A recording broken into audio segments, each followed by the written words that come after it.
I want to live up to my name as the Galvanizer when I speak. I want people to feel a spark. I want them to sense the energy that I have for the topic.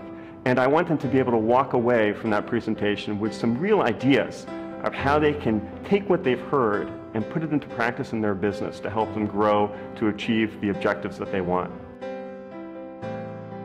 I've been a professional speaker since 2004.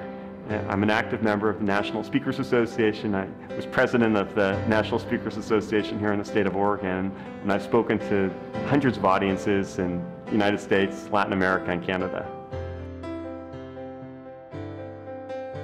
The way I tailor a presentation is to really make sure I'm doing a good intake at the beginning, understanding what it is that they need to accomplish. And I do it sometimes through written questionnaires that will go out to audience members, that will go out to the meeting planner. And oftentimes I'm actually on the phone doing in-depth interviews and Q&As.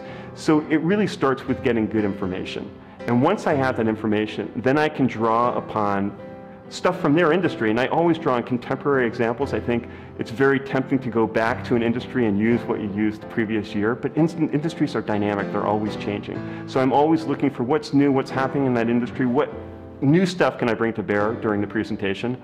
You have to keep it fresh. So it's that constant updating that I'm doing.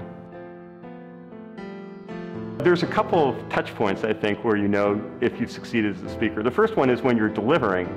You're looking out on the audience, you're looking in people's eyes, and you want to make sure that they're looking, they're not on their PDAs or their smartphones or what have you. And you can also just gauge by levels of engagement.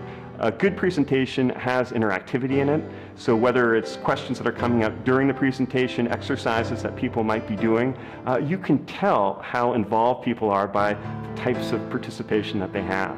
So that's one point. The second point is after you're done, people come up to me afterwards and ask me questions. Sometimes I'll be in the room for an hour after I present, and we'll be going back and forth on some of the things I talked about. So there's that immediate check-in. I always try to hang out a little bit after I speak to have that give and take with the audience.